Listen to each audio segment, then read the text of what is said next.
Hello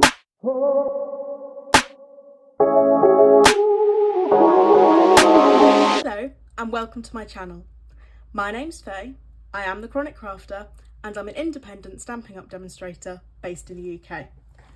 In today's video I wanted to use the Cute as a Bug suite of products and the Sweet Bugs stamps, and in particular I wanted to show you how to make the most of this absolutely stunning 12 by 12 piece of paper. So we've got multiple designs on here that are all ready for us to cut out and get creative with, and I have to say I love every single one of them, which is just amazing. A lot of people are not sure what to do with patterned paper like this. They're not really sure how to approach it, what it can be used for. So I have spent this morning putting together a little guide which is going to form the basis of this video, and this will be available to download at the link in the description, and I'm going to work through it as we go. Of course, some people find it easier to watch and then have a go, some people find it easiest to work along with me, and some people like written instructions. So I do hope that I've covered off all of those options for us. So what you're going to need for these projects is the Cute as a Bug Designer Series paper, specifically the cut apart sheets. And we will be using some of the other papers as well, but I'm going to pop those to the side for now. You're also going to need the stamps, the dies and the epoxy dots. They're going to be really useful for this. And then the suite also comes with some ribbon. Let's see if I can find it. Here we go. Amazing speciality RickRack ribbon, which I love, and I've also got some cloud cover linen ribbon here in case that takes my fancy. And in terms of cardstock, we're going to need a variety of cardstock.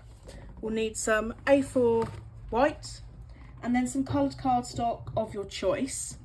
One of the things I really love about the Stampin' Up papers is they tell us on the back which colours have been used. So I'll just show you here, this is the back of the Cute as a Bug papers, and it tells us that they use Basic Black, Blackberry Bliss, Cajun Craze, Cloud Cover, Crushed Curry, Daffodil Delight, Mossy Meadow, Old Olive, Pecan Pie, Poppy Parade, Pumpkin Pie and Very Vanilla. So it's a really handy way to coordinate our colours. Two of my favourite colours that are used in the paper pack is Old Olive and Cloud Cover, so I've got lots of those here. I bought full packs of those colours, so I'm just going to get a few sheets of those out. But in terms of the coloured cardstock, it's entirely up to you which ones you want to use for your cards. So the other thing that I've got is I have a die cutting machine that's just off camera, and I will also be using some dies to cut apart my sentiments. So these are the Stylish Shapes dies. It's quite a mouthful, I can never say it correctly, but I will be using those for some of the projects. And then in terms of adhesive, I will be using my wet glue and my stamping dimensionals, so I'll just get those out as well. And in terms of ink, it really is up to you what ink you like to use. I'll be using some black. I know some people prefer to use a grey or a brown, so you can absolutely do that if you prefer. I'm just looking at what other colours I have got here, which might look nice. And again, this is where referring to the paper, the piece of paper that's at the back, if I just pop that back, can help me decide which of my coloured inks I want to use. I was so certain I had an Old Olive ink pad and now I can't find it, so I think I might have made that up. Maybe I want an Old Olive ink pad, maybe that's what's going on. No, there it is, Old Olive, excellent. So I'll definitely be using that. That is the only coordinating ink pad that I've got in my stash. But that's okay because I do have some colours that go nicely as well. So I might pull out my Secret Sea, which is another 2025 to 2027 in colour, and then I've got a Lost Lagoon there, which I will use to substitute cloud cover. It is a darker ink, but it should do the job nicely. And then I might do some heat embossing. If you don't have heat embossing tools, that's absolutely fine. You can skip that step, but I love to get heat embossing in wherever possible. But the only other thing that I think you're going to need for this project is a paper trimmer, and mine is just off to the side here. So let's get started. I've completely buried everything on my desk, so I'm just going to have a very quick tidy up. Oh, you'll need an acrylic block for the stamping as well. Definitely going to need one of those. This is one of the skinnier ones that actually came in a card kit. So if you're a beginner crafter, one of the kits that comes with an acrylic block, and I want to say the Lost Lagoon stamp spot came from a card kit as well. So it's a really good way to get started. Gives you some of what you need. I haven't said to use Wink of Stella in any of the projects. If you're not familiar with Wink of Stella, it's a glitter brush pen, and it's sort of a clear liquid, so you can still see what's underneath, but it adds a layer of sparkly silver. I really love it. I try to use it as much as possible, so I'm going to get that out as well. And I think that's now everything. I'm sure there'll be something I'll reach for from my handy dandy drawer at some point, but I'll let you know if that's the case. So I have got an embossing folder here as well. Can't remember if I said that, but I'm going to put my dies to the side. And to start off with, I'm just going to cut apart the 12 by 12 cardstock into the individual pieces once I have some space on my desk. Pop those over there. So I'm just going to come in with my paper trimmer.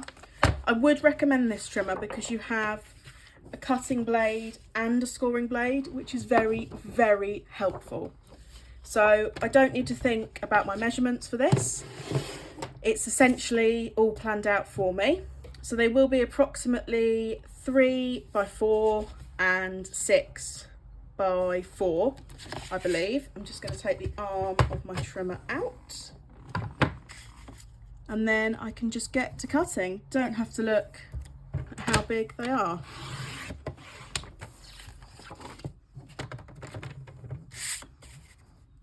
And this is nicely arranged so that it does cut into 3. You don't have to sort of cut halfway across and then trim a little bit, which you do find with some of these cutter parts from other brands. So I'm just cutting up all of these individual. There are 9 individual images on this cutter part sheet, and if you're not particularly fond of some of them, we do have a nice, I want to say that's a fern leaf on the background there. So don't feel that you have to use something you don't like the look of, because there are options. And that's the wonderful thing about paper crafting, is you get to make something that looks similar to what somebody else has created, but it's your own unique design. And if you don't like something, you just substitute it out with something else. So I'm cutting these as neatly as I can. I would normally properly lean over my paper trimmer, but if I do that, you won't be able to see. We can always tidy up some of them later if you haven't cut them exactly perfect, so don't worry. So we're going to make 7 projects in this video, and like I said, I am going to be working through this booklet that I put together this morning with various different cards, and I've tried to order the projects from simplest to most complex. I'd like to think there's something for every level of paper crafter here, but for the simpler projects, if you're a confident crafter, please feel free to do your own twist on this, because I'd love to see what you create. And please, everybody, I'd love to see what you create. You can tag me on Instagram at @_chronic crafter. So to begin with, we're going to make 2 normal card bases using our coloured cardstock. So for this project, we're going to be using the 2 busy scenes of 6 by 4 paper. So this is project 1 and project 2. So these scenes are pretty much ready to go for us. If you want, you can stick these on a card base and you're done. If you have more time and if you want to get a bit more creative, you can start to stamp your own bugs on there. You can add some dots, you can add some ribbon. We're essentially going to build up a scene in whatever way we like. So that's pretty cool. So to make the card bases, based on the colours that are in these, I'm going to use a piece of the old olive, and I'm going to, I need to think about this, I'm going to score it at 10.5 centimetres with my scoring blade. So 10.5 centimetres for the scoring, and I'm then going to cut it at 14.8 and a little bit. So you shouldn't need to extend the arm of your paper trimmer for this. So it's about 14.8 and a half, but you've only got, the measurements you've got on here will be 0.8, 0.9. So somewhere in between the 0.8 and the 0.9. And I'm going to cut that. So nice and thick, the cardstock, so you might need to cut a couple of times. And there we go, we have 2 card bases. I think a lot of beginner crafters, you feel that you need to purchase card bases. I purchased so many when I started crafting because I didn't realise it was so easy to make your own. So there we go, we've got 2 card bases from 1 A4 piece of cardstock. Just going to pop my paper trimmer to the side, and I'm going to pop the spare card base, to the side, and you can hopefully start to see how these are going to fit on here. Now, it's worth noting these are probably designed for A2 card bases, which is the size they use in America. So you can see we've got a little bit of overhang here, and that our image is a little bit shorter than our card base. Now that's not because these are incorrectly sized, that's because we use slightly different measurements in the UK to what they use in America. If you wanted to, you can absolutely make what they refer to as A2 size card bases, but I'm very happy with my A4, I'm comfortable with that. So what I'm going to do is I just need to trim a little bit off the end of both of these panels. Now it's up to you where you trim it. Some people like to trim a little bit off each end. Some people think that they want to go from one end. It will depend a little bit on the design. And it's worth noting that our card base across is 14.8 and a bit. So that's the size we want to get these 2 images to. So I'm just going to line them up in here. With this one, we've got the bug on the side, so I want to make sure I don't cut him off.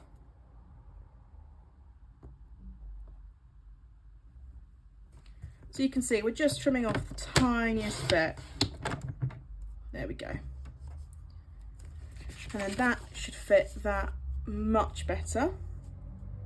And actually, I'm going to trim a little bit more because it's a little bit short, so I want there to be a border on each side. So actually, don't trim it to 14.8, trim it to, let's go with 14.7.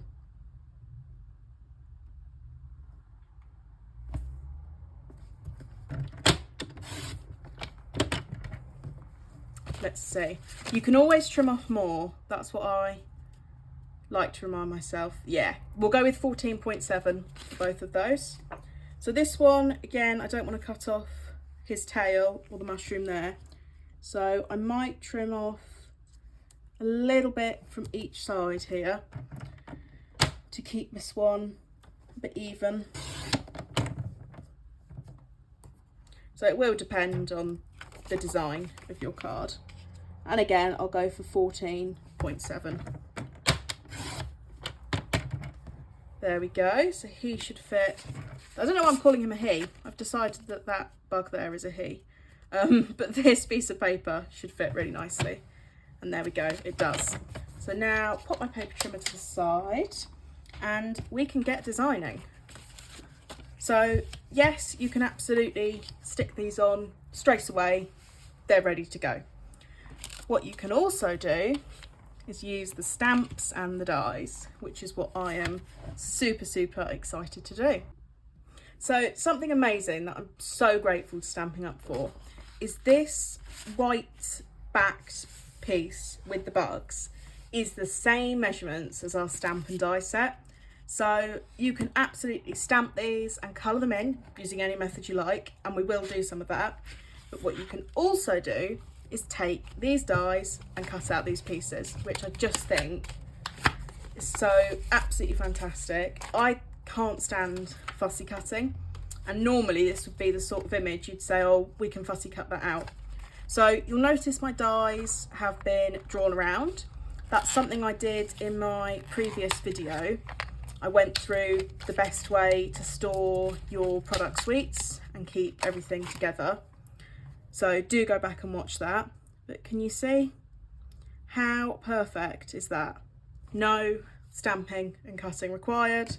The dies match up. They're the same scale, which, yeah, super exciting because that's going to save us time on fussy cutting. So what I'm going to do is I'm going to go ahead and cut out as many of these images as I possibly can now, and then when I come back I'll hopefully have lots of cut apart pieces for us to play with. I have cut out some of the different shapes. I've gone for a bit of a variety.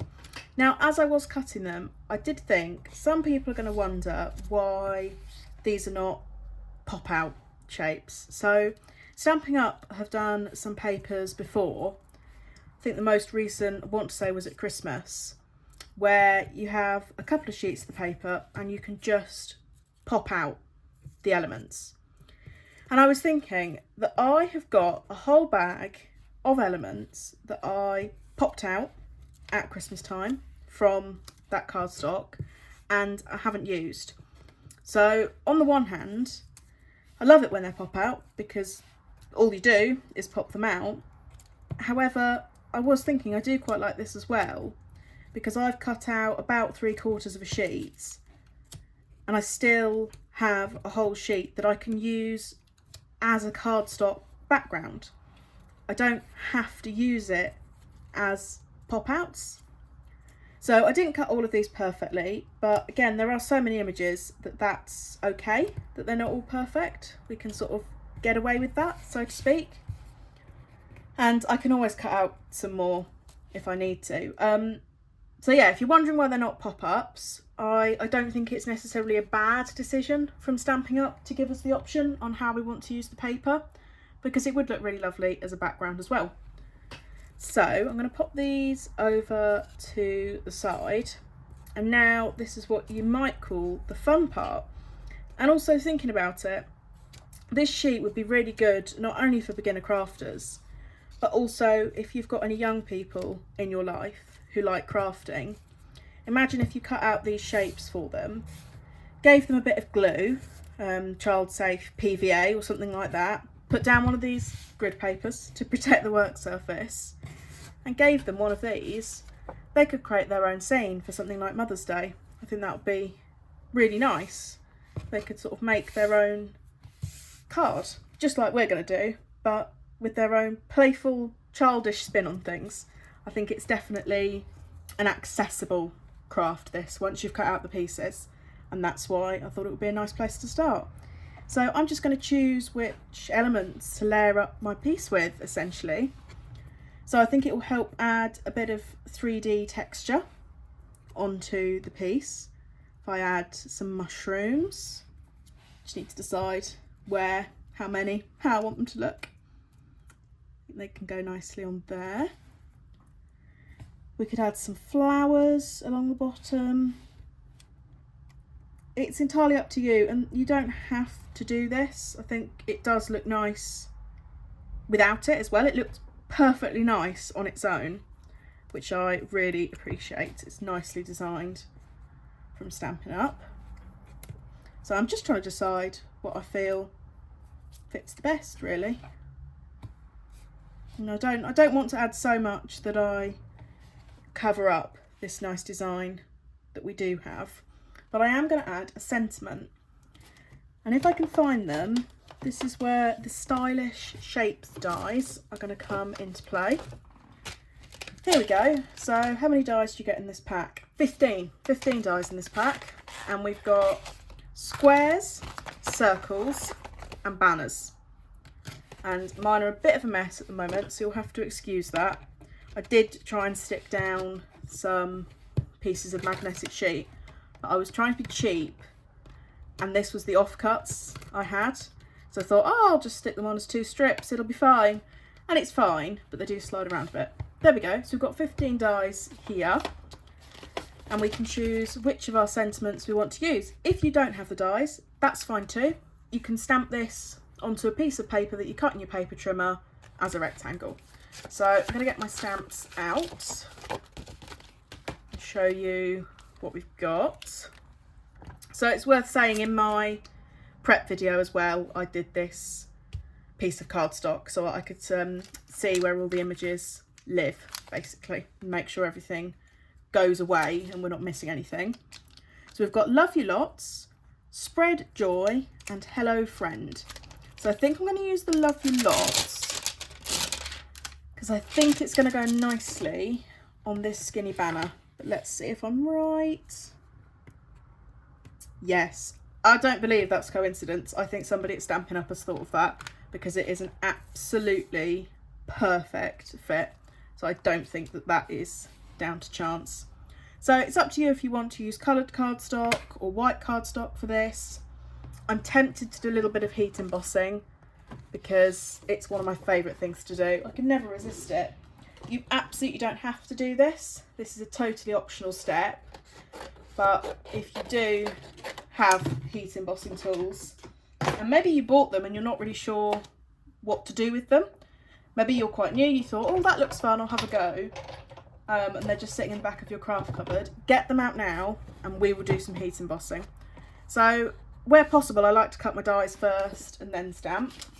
So I'm just going to run that through my die cutting machine.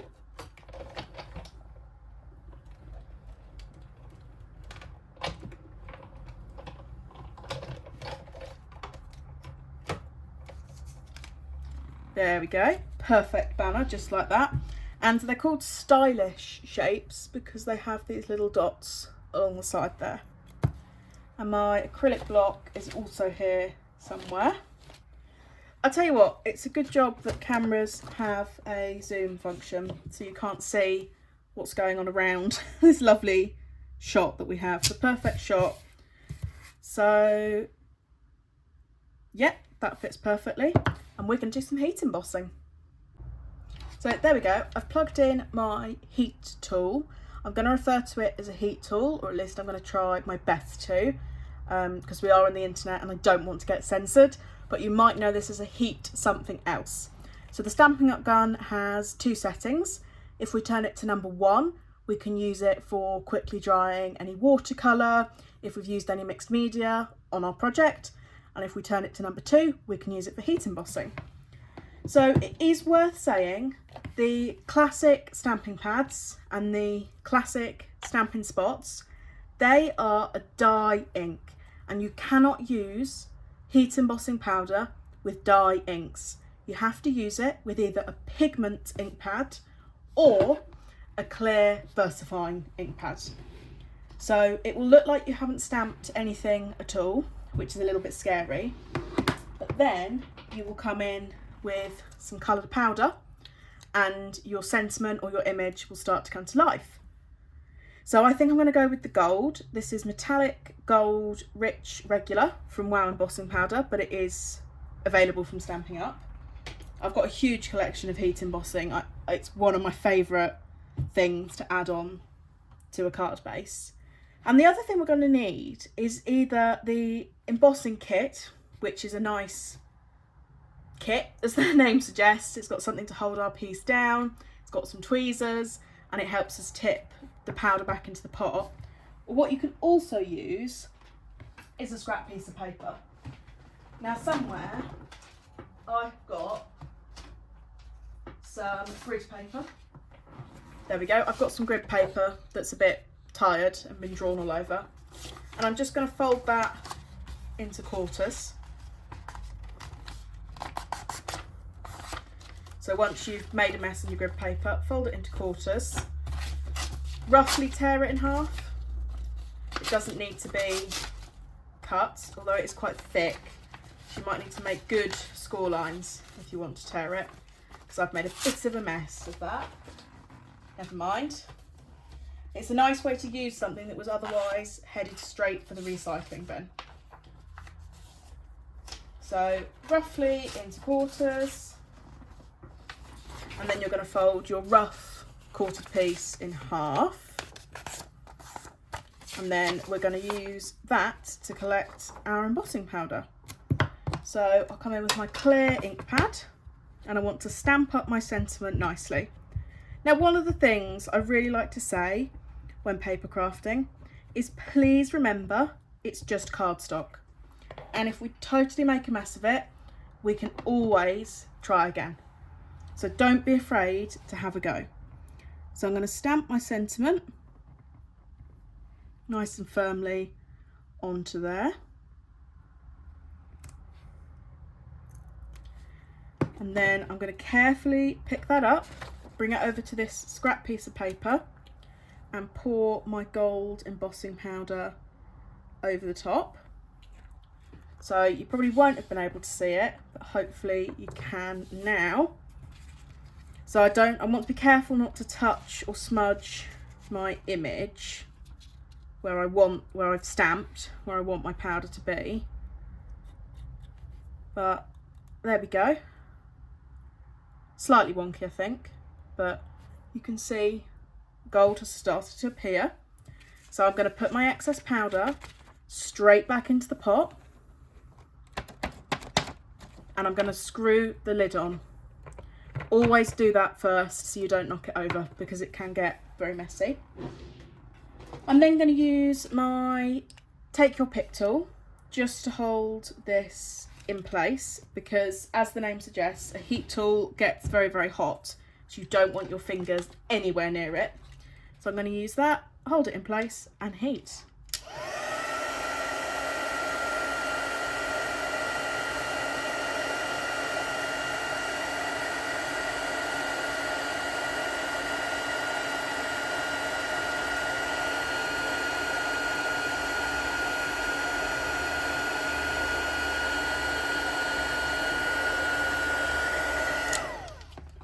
So hopefully you could start to see that change on camera. Remember, the end of our Take a Pick tool is going to be boiling hot, so don't touch that, be very careful. Let's see. Yeah, again, this is one of those things I normally completely lean over, but then you wouldn't be able to see. So now we have a shiny gold sentiment. So love a bit of heat embossing. It's worth saying, if your heat tool is new, it might be a bit smelly. This is a new one, and yeah, it doesn't smell good. So I'm going to open a window in a moment, but let's just finish off this card. So I'm going to decide where to put it. I'm actually going to put it there so we can still see the flowers, because I don't want to cover them, but we can still see this cricket on his harp. And I'm going to use some wet glue for these pieces.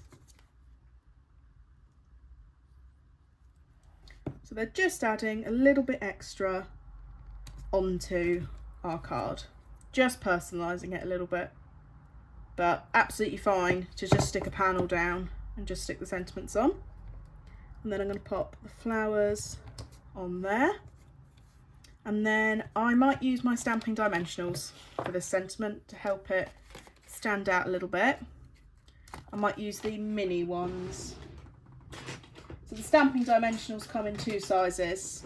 You have the standard ones, which I mainly use, and then you've got the mini ones, which are very tiny. I don't use these so often, but for a sentiment strip that's very skinny, these are the best things to use. And I love my stamping dimensionals. I go on and on about them, but I will never buy a foam pad from another company again. Like, while Stampin' Up is still making these, they are going to be my go-to, because I've tried so many foam pads and I do really believe that these are the best ones. So try and get that straight on there. there we go. So quite a simple card, and we'll just do project number 2 now as well. And well, I'll stick this down first so that you can see, and then what I might do, because this has taken a little bit longer than I thought it would, is I might make this into a series of videos. So there's 7 projects in the book that I've created, the little workbook. I don't know if you can call it a workbook, the project book, the project guide. There's 7 projects, so I might split them into a series of YouTube videos so that you can craft along and I don't cut out too much. So that's project number 1. Pop that to the side, and project number 2 is going to be very, very similar. And what you could do with this one is cover, oh, he's not quite the same size. He's not quite the same size. I wonder if our Ladybug is, oh, they're not the same angles. I didn't realise that. But I'm going to add some of the epoxy, what are these called? Ladybug Garden epoxy shapes. I'm going to add some of these on because I think they'll be really nice. And in terms of sentiment, could go for the Love You Lots again. Could stick it down towards the bottom. So again, I'm going to cut the same banner in my die cutting machine. But this time I'm going to use Old Olive ink to stamp it.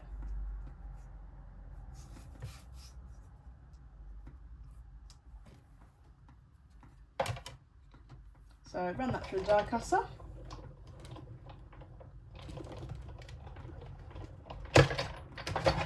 You'll have to excuse the shaking when I use the die cutting machine. There we go, we have another perfect banner. I'm going to take my Old Olive ink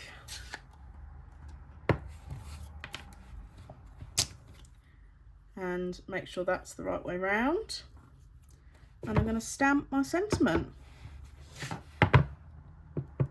So I would recommend getting the grid paper if you don't have it already, because it is a really good way to protect your work surface. And I saw people online using it and I just thought, oh, I don't need that. I'm a tidy crafter. I can clean up after myself. I can keep space clean, not tidy, but I can keep it clean so I don't damage the desk. But actually having the grid and the measurements along there, I found really helpful.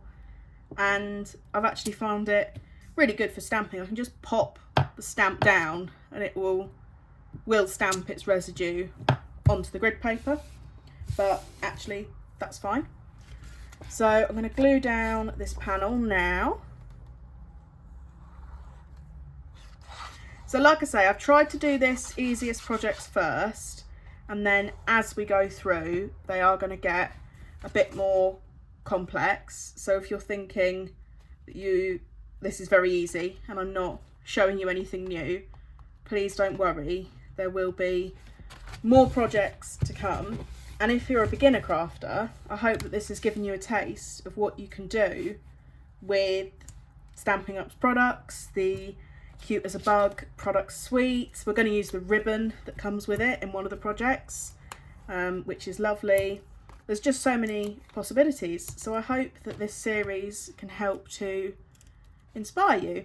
And I do hope that you'll consider downloading my project booklet that contains details of all 7 projects. It's going to contain measurements and it's going to contain all the information that you need to get crafting these projects.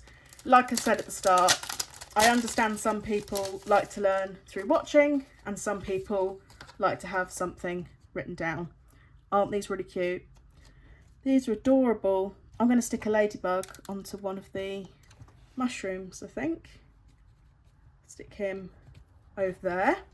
So again, we're just adding a little bit of texture, and they're almost like resin, these dots. So really nice bit of shine as well. Might do some of the clear ones on the leaves. These see-through ones, they remind me of dewdrops. and that might be what they're intended to be, but I think really nice. That might be difficult to see on camera, but a really nice shine. So there we go, that is project number 1 and project number 2. So I do hope that you'll come back and watch the other videos that I create. Originally I was going to do this as one, but I think it's just going to be too long and nobody wants that. So we'll do the projects 1 or 2 at a time, and I will be putting out more videos shortly. So I hope you've enjoyed. Please consider giving this video a like and subscribing to my channel. Thanks for watching. Bye.